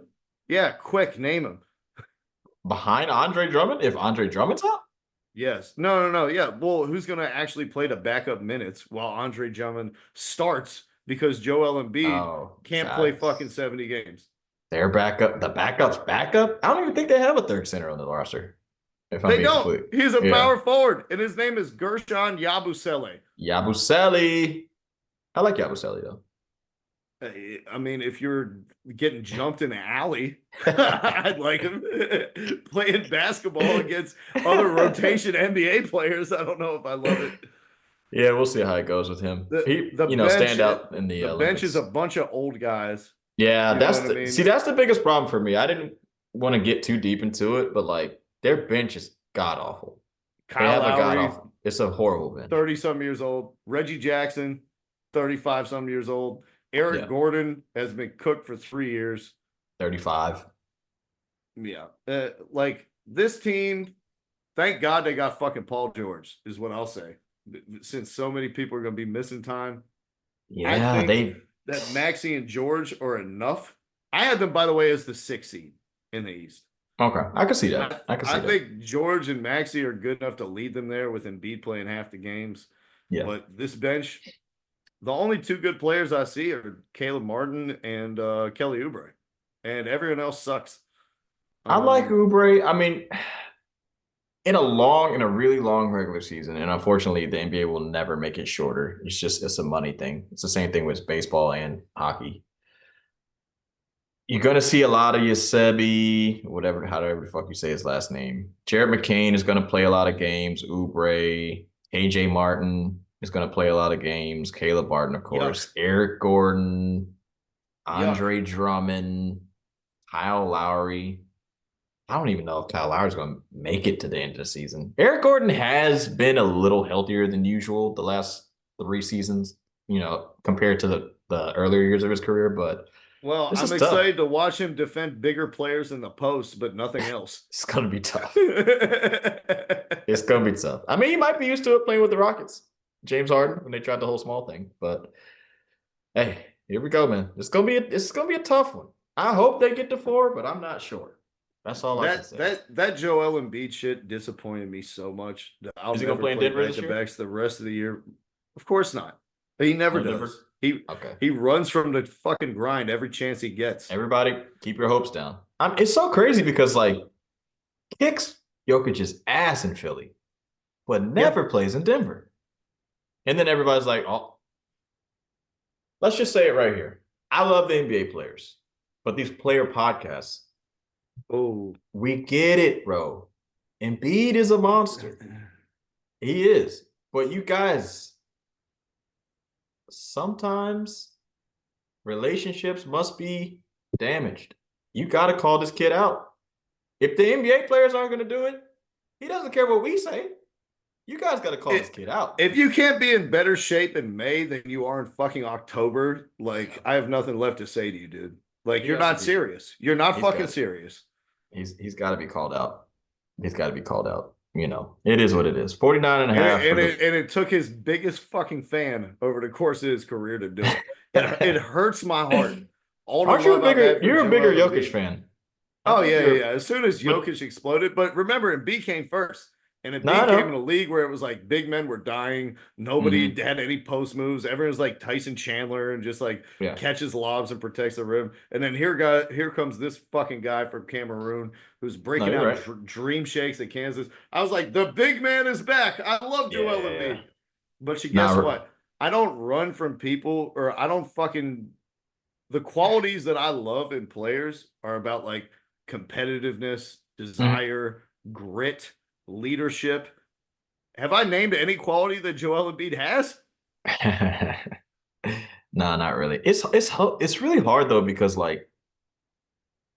I also don't like the way he plays and how they use him, even when Doc was there. As a 7'1" Kobe at the end of his career. But when I think about it though, because Jokic does the most post-ups, I think at around 13 or so a game or whatever. And Embiid, I think, is second at 8 or something. But the NBA just never lets him bully it up though. They always, I think it's just too smart now. They just double team the shit out of him. It's unfortunate, but I don't know, man. 49 and a half, bro. You going lower? Take the under. I think that's a lock for an under, to be honest. Between you and I, that's a complete lock. If Paul George plays 70 games, I'll be shocked. Guess what? Last year he played 74. The year before that, not played outside of that. He's not played more than 56 games in a half a decade. Yeah, so I don't know. Back-to-back 70s. I don't know. PG. Love you though. Not good player. Yeah, no. I'm lower on the Sixers than most. I got him number 6. Third place. It's not on Blake, but it is on you, Doc. Milwaukee Bucks. The Milwaukee Bucks, man. I got them third. And Giannis, we trust, man. I think it's a revenge year for Giannis. Also, sneakily, and I've heard this on some pods, he might not love the fact that his brother's on the team. His brother's gone now. Also, his brother's not on the team. Yeah, not on the team. So they can use that spot for an NBA player. He doesn't like that? Who the fuck? A 15th player? He's not playing anyways. What's the point? Anyways, brother's not on the squad. No Christmas game for the Bucks. That's very interesting to me as well. Yep. Got ranked pretty low in the ESPN poll. Healthy year too. MVP candidate. Revenge tour, I think, is coming soon. Dame kind of stayed pretty healthy last year. You know, even though it seems like he misses games a lot, he played a lot of games last year, low key. So if Giannis can stay, if they can both play around like 68 games together, if they play, because last year I think their record together was, I think they had a 60% win percentage. They're just some of the games towards the end of the season when Giannis was out. I mean, it's just Dame and Chris Middleton missed a shitload of games. Like he missed so many games last year. I think he's probably done. Like I don't know how much longer he's gonna play in the league. But though it's just those two together, man. Giannis is an absolute beast. They got shooters around him. They play fast. They play through those two guys. Pick and roll, pick and pop, fast break. Great defense. Brook Lopez can shoot threes. They have a really good team. I like Portis as well. He's a 6-man candidate every year. They have a good team. As long as they stay healthy, they're going to be one of the best teams in the NBA. So it's pretty simple for me. Nothing. The problem is they're fucking old. They are old. That's the problem. Brook Lopez is 36. But you know how Doc treats vets. Yeah. His score fell off a cliff last season, though. Middleton is 33. And hasn't looked good in 2 years. Has he played more than 50 games in the last 2 years? Lillard is 34. Yeah. Giannis is the youngest of the bunch at 29, but is the most dependent on his athletic gifts instead of skill. So it's like, how much longer are we going to have this guy? You know, he missed the playoffs due to the calf strain. Last season, he played 73 games, the most of his entire career. Yep. I don't know if he's going to be playing that much this year. I do like how they improved the bench. Gary Trent Jr. I like Gary Trent. I like DeLon Wright. I think Taurean Prince can stand around and hit corner threes and incredibly. I think he'll work for them. Players. Yeah, he'll work for them. Plus, he's spotlight in LA. He'll be better than Malik Beasley was, and DeLon Wright will be miles better than Patrick Beverley. Yeah. Last year, I just think it was like a worst case scenario type of thing for them. Switching coaches middle of the year. Switches coaches. They fire Terry Stotts like the week before the season starts. Was it Stotts or Foster? Which one was it? It was Terry Stotts. Terry Stotts, yeah, because he came with Dame from Portland. He's like, I'm gonna run the offense, and then he was like, Adrian Griffin is fucking retarded. I'm out of here. Then their veterans fell off a cliff. Jay Crowder turned into a pumpkin. Pat Connaughton forgot how to do anything. Chris Middleton was not healthy. The bench was absolutely god-awful terrible where Pat Beverley is going to save us. It's just like everything that could go wrong. Damian Lillard didn't work out the whole offseason. He's going through a divorce. He moves to a city where he has no friends and there's nothing to do. It just seemed like everything for a millionaire could go right. I don't know. I just don't think there's going to be as much stuff going bad this season, and I like the bench more. So I do think they're going to be good. However, I think these other teams in the East are going to be better. It was concerning to me how they capitulated against the Pacers throughout the season last year, and they just couldn't deal with teams that played at a faster pace because they're so fucking old. Dame. It's concerning to me that Brook Lopez, like, after Christmas, just like stopped shooting. So, and I'm not gonna lie, it concerns me about Doc Rivers. I don't think he's a top 10 coach in the league. I don't even think I don't think he's top half. He's probably bottom third. I got him 10. So I think Giannis is in for the revenge tour. I expect Damian Lillard to be more settled and not dealing with as much off the court shit and able to work out for a whole offseason and him to be better. I don't think Chris Middleton could get any less healthy than he's been the past couple of years. And so I think they're going to have a good season. But ultimately, I had them finishing 5th in the West. In the East, fifth in the East, but probably being a better playoff team than some of these teams that finish above them. Yeah, I got you. I think the biggest thing for me, continuity, man. There's another year of like They had a whole offseason together. Another year of Doc Rivers' system? No. It's just once you guys kind of get that in order, because their away record was absolute trash. Of the top teams, I think they had the absolute worst. They were around like 8. They had like 18-22 or something like that. All the other teams had a winning record. So a little bit more continuity, a little bit more practice time. I think, knowing the system of what they're going to do, even in tough times, even if it's not going well, at least you have an idea of what you're going to do. So, that's going to help them a lot. Their home record was 31-11, bro. I'm sorry, they're a good fucking team. Can I get on my soapbox, please? Because we just called out Embiid. I'd like to take this time to call out Giannis Antetokounmpo. Go for it. Playoffs? Where is the guy who's the best face-up post player in the league the year that you guys won the championship? Where it's like he's not bringing the ball up to court. He's not initiating the offense. He's not just a screener at the three-point line. He's not just posting up on a lower block. He's getting the ball at the mid-post. He's getting it at the block extended. He's facing up, making a quick move, and then finishing over smaller players with his length, around bigger players with his Euro steps and his athleticism and stuff like that. Where the fuck has this guy been? Ever since he won a championship, he's like, oh, I can do more now. I can shoot threes. I can bring the ball up to point. I could be point Giannis. Oh, no, Damian Lillard's here. I could be Tyson Chandler and just catch lobs. And, dude, the best part of your whole game, it looked like he finally found his identity. Nobody can guard me one-on-one when I'm 8 feet away from the basket and I receive the ball. Where's it gone? I don't know. I mean, I don't think it went anywhere per se. I just think that the Raptors in a way kind of exposed it. In a part of, remember that playoff series they had with them?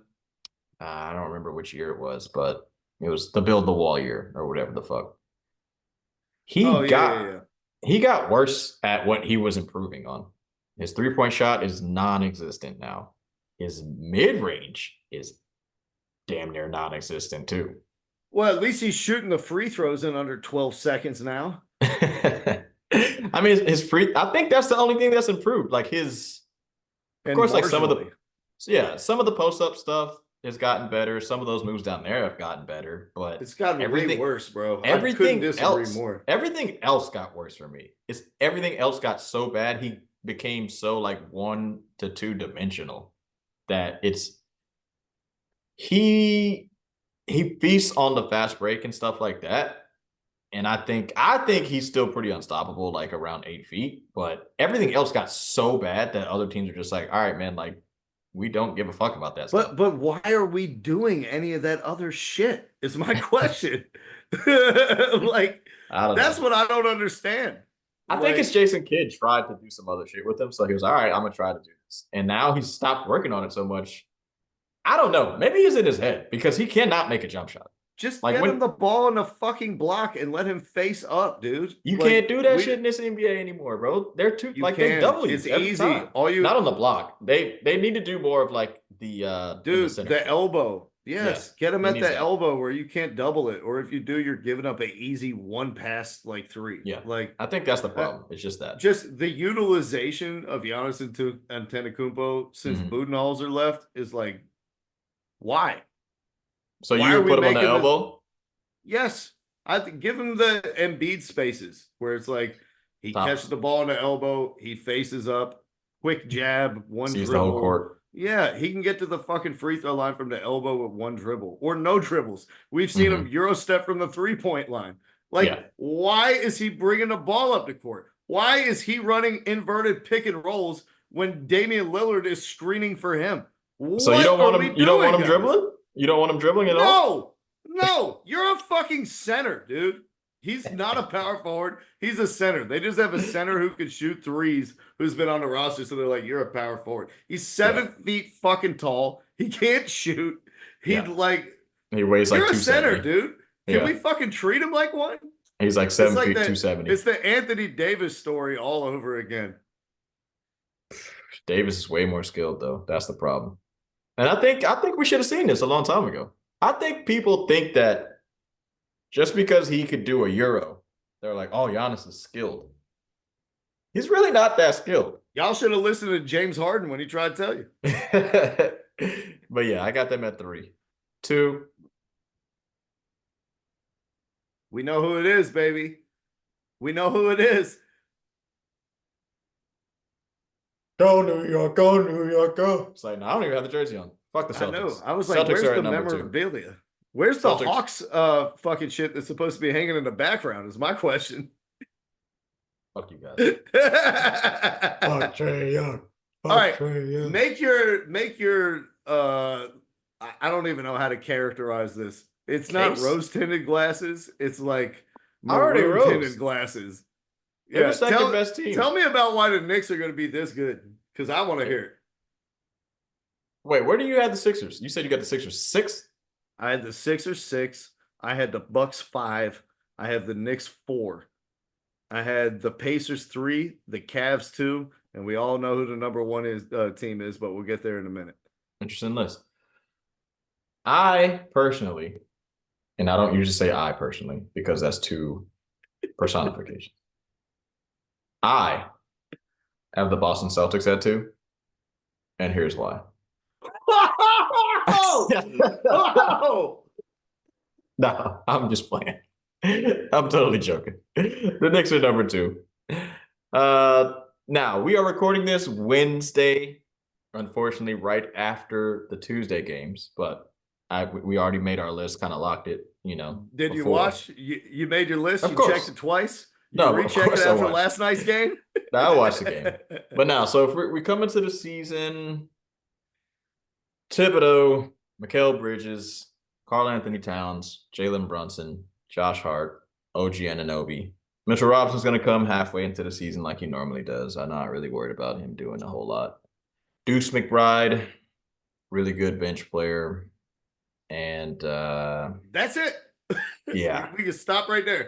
That's about it. Now, when you do, here's the luxury of having a multitude of guys that can do a lot of different things. Like Josh Hart can bring the ball up. Mikal Bridges can do it. Brunson, like McBride. All of these dudes having these skills, you don't have to play each guy at the same time, like 40 minutes a game. Tibbs can stagger it out in different ways into which like you take over this section of the game, you can take over this section of the game. And during the regular season, that helps out a lot. And fortunately, Tibbs is Tibbs. And sometimes he'll forget about that shit, you know? Fortunately, because of this rotation. Yeah. Sometimes Tibbs forgets, and he's just like, I'm just playing 5 guys. We're just going to go. Go. What? A little problem. The preseason, I saw some shit that I liked. You know, of course, towards the end, they start to play a little bit more, and you start to see a few different things that I like. Regular season-wise, Brunson's a fucking beast. He's going to be an MVP candidate like he usually is. He's a great player. He played awesome last night. I think Bridges. Oh. He played awesome. I mean, we lost. Awesome last night? We lost by 30. What do you want him to do? Score 50? I don't really. I don't see a point. So goddamn differential. Y'all are playing a 5-out offensive scheme that's entirely designed to get you wide open looks at the rim, and you barely drive to the rim the whole game. Celtics have great defenders and a good defense. They're the best team in the league, bro. Let's not shit ourselves. You know what I'm saying? Yeah. That's, you know, it's the same thing. Like I remember last year when we were talking about the Hawks, or maybe 2 years ago. When we were talking about the Hawks. And we were like, look, there's only one basketball. Trae Young and DeJounte Murray aren't going to both average 27 and 10. And then you and everyone else was like, I know fucking the way that they distribute the ball is shit. They're going to both get 30 and 15. Calm down, everybody. It's one fucking game that you guys watched when Trae Young and DeJounte both had 20 and 10, and everybody called me a dumbass with stupid glasses. Well, guess what? I wish I had the glasses to put on. That would be fucking awesome. Yeah. Well, guess what, guys? It's one game. It's fine. We're not going to base it off of that. The roster is good. Top 6. We're fine. We're fine. The roster is good, and then you just said the top 6 is good. The roster is 15 people, Terry. I don't know if you're aware of that. I only need 6 guys. 9 other players on this roster. Okay. We got 6 guys that are good. And shout out to Cameron Payne. He can make some open threes. That's all we need. We don't need anybody else. We got Tibbs, dog. great defensive system, and he's going to play these dudes into the ground. When the playoffs start, now that might be something different that I want to watch out for. But this is a regular season list. This is a good regular season roster. I see 50 wins in the future again. Go New York, go New York, go. And we're better than these other teams. We're better than the rest of the teams underneath them. You say 4, that's cool. You can give me some stats. You can give me an argument. I know you hate Karl Anthony Towns. I know that. It's fine. Correct. But I just see this is actually a solid team, and I think they're going to do well this year. And everybody's locked in. All the contracts are there. I don't really see any. There's nothing else that's going to happen. Go ahead. I just have one question for you, Terry. Go for it. Well, what is this team's identity? 3-and-D. Slash and kick. You just described an 8th man on a playoff team. I asked, what is the team's identity? That's the identity of the team. Shoot threes and play defense and run. Josh Hart, get the rebound, go. Brunson, if you get the board, go. Cat, if you get it, kick it to somebody and run. Cat, shoot threes. Cat is a smaller guy on you, post him up. Cat, pick and roll with Jalen Brunson. Brunson, go. Mikal, hit corner threes. Get some isolation plays. Isolation plays from Mikal. I hope you guys do. Did you see him? Mikal Bridges? Yeah, I saw him. Yesterday it's one game, but I saw him in the preseason. It's not one game. For the regular season and the preseason, Terry, he is 2 of 25 from 3. That's not one game. That is 27 shots, of which you've made 2. Isolation plays. I didn't say threes. I never talked about threes. We won't talk about that right now. Usually you need to be able to shoot them to be good in isolation plays unless you can post up. Usually I watch games with my eyes open, but I didn't last night. My eyes were closed. Can Mikal Bridges post up? It can. Smaller guys. Every now and then. Way smaller guys. Can he shoot threes? No. Can he dribble? Not right now. He can shoot threes, though. He can't dribble? Okay, fine. Did you see him last? Have you watched him preseason and last night? Yes. I'm talking about not last night, the whole preseason. I saw. It's fine. He hasn't taken more than 5 dribbles once. I haven't seen him take more than 5 dribbles once. It's the preseason, bro. It's fine. Okay. All right. These are just concerns, Terry. You mentioned it. The team is 6 deep. Miles McBride is going to have to carry a crazy offensive load. By the way, my favorite for 6th man of the year. Yeah, he scored a lot of points. Excuse me. That's his name. Who can create their own shot on this team besides him and Jalen Brunson? Do you really think that Cat can't create his own shot? Yes. Like, you legitimately think that Karl Anthony Towns, someone who scores 24 points a game for how many seasons in a row, cannot create his own basket? That's an insane thought process that you have. You need to get the glasses off. I know you don't like him because he's not a physical player, but you gotta. I know you don't like Durant because he's soft and just move teams a lot, but there's other ways to score the basketball besides bully ball. Boom, boom, boom, bully ball. Gotta get up in the post or bully ball. He's Karl Anthony Towns can do multiple things. It's okay to admit that he can score the basketball, man. The problem is he's not good at any of those multiple things. Besides shooting wide open jumpers, picking and popping is his multiple things. This is so insane. Yet again, last season finished as an inefficient post player, unless he was posting up a mismatch. I only want him to post up a mismatch. I don't need him posting up fucking. Well, there you go. How are you gonna get these mismatches, Terry? Pick and roll. You only have 2 people who can dribble on your roster. So OG Anunoby can't fucking dribble. He can't dribble. Go ahead and call him by his real name. Josh Hart dribbles. He can't dribble. Josh Hart can't dribble. There's 2 guys on the whole roster who can dribble more than 5 times in a row in an NBA game. God. You have 2 of them. So you watched the game last night and you say Josh Hart can't dribble. You watched Josh Hart's whole career and you say he can't dribble at all? He runs the offense sometimes. What are you talking about? Yeah, when he stands around a perimeter and does dribble handoffs at people. Josh Hart does not drive into traffic. So you're saying kick a wide open shoot. He can't initiate like a pick and roll drive and kick. Yes, no. There's no facilitators on this team besides Jalen Brunson. I got you. Even McBride just goes for himself.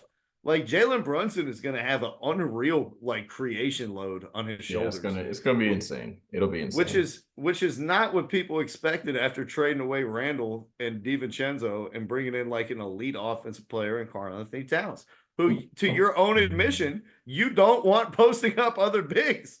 No. So for me, like, I have serious questions about this team's identity. Like the previous versions of the Knicks, we knew exactly who the fuck they were. Yeah. They're going to dominate the offensive boards. They're going to fight you for every inch on the court. Hardenstein. They're going to pest you 94 feet. They're going to be tough, gritty, and you know what I mean? Deny the point of attack. And they had rim protectors on the back end with Hardenstein and Robinson. Mm-hmm. Robinson's out half the season. Karl-Anthony Towns has never been able to be a primary rim defender. There's nobody to come off the bench to help. There's only 6 players worth of shit on the entire team. For me, I think that you guys are going to be fine. It's not going to be nearly as bad as we saw against the Celtics. No. That the 5-out offense is ultimately going to really work and it's going to be explosive. But I have concerns about the bench unit.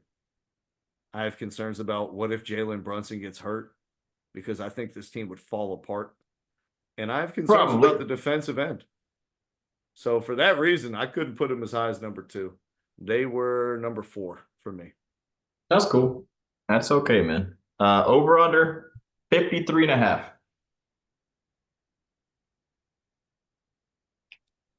We're going down, down, down, down, down. 53.5 is pretty high, especially considering last year. I'm looking at that one. The Nuggets over under last year was 52.5. So this Knicks roster on paper is better than the Nuggets last year. No. I can't see not with Campaign, Dottier, Precious Achua, and Jericho Sims as their first 4 off the bench. Now, if we're talking divisions, though, if I deep dive it, I got my paper out. They're with the Wizards and the Nets.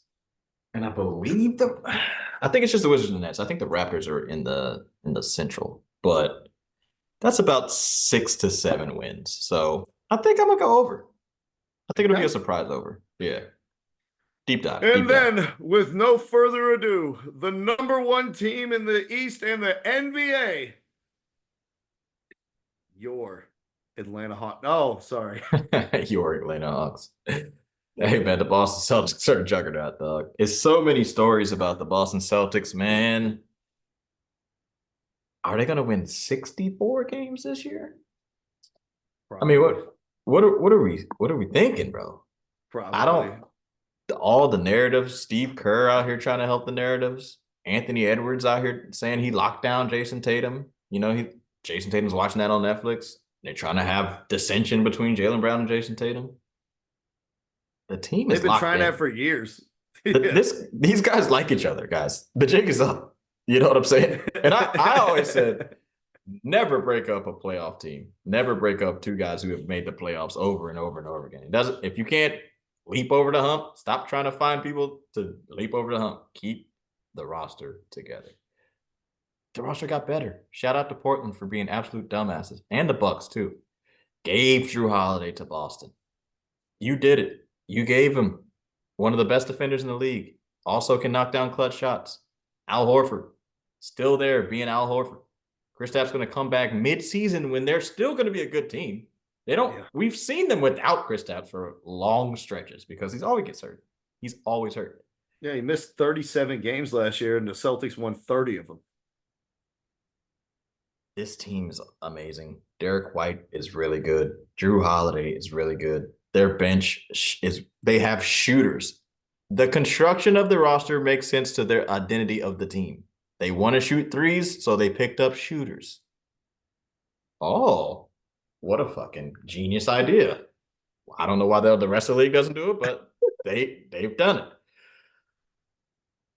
What did they make 40 last night, Terry? Broke the NBA record?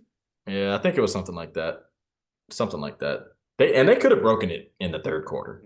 They scored 70-something points in the first half. This team is awesome, bro. And, you know, shout out to Mr. Mazzulla because a lot of people in the media were shitting on him, but Damn, way to turn it around. Too bad there's not like a most improved coach award. I know, right? Yeah. He probably won't win a Coach of the Year award again. He didn't Probably win last not. year either, right? It was the OKC guy. Who won he last year? he did get in my top 3, but yeah, it was Mark Daniel. Mark Daniel. Dagnall. Yeah. So I don't know, man. If they win, because how many games did they win? Did they win 60 last year? How many games? Yeah, 60. Oh God, they won 64. I don't know. Can they do that again? Yeah. They might be able to. They're good. Watch out. League, you did this to yourselves. You did this to yourselves. Stephen A. Smith, too. Everybody. There's a long list. Bullet points of every single person who tried to destroy these guys. Tatum didn't play in the Olympics. Hey, myself included. I'm trying to get Jaylen Brown to Atlanta. I tried to find every way I could do it. It did not work. It did not work. Yeah. You want to know what I have written down on my notes for the Celtics, Terry? Go ahead, man. One of the best teams ever. And we don't says, care. Come on, man. Like, we all know who the number 1 team is. There's no reasoning need to give. They have the best starting 5 in the league. They have a top 5 coach. They have a top 5 bench. What the fuck are we talking about? And Tatum fixed the hitch in his shot. Yeah. He looked scary last night. I ain't gonna lie. When I was watching that game, I was like, I mean, honestly, when I was watching it, midway into the second quarter, I was like, oh, we're about to get blown out by 40. You already were down 20. Yeah, I knew it though, but I was like, oh, this is like, there's no, like, there was stretches we were coming back and it was, oh, we're down 19. I was like, all right, here we go. They didn't even call a timeout when we did. Like, we'd have an 8-0 run and they were like, okay, here's 10 on your own. It was insane, bro. Oh, man, they look great. Number 1 team.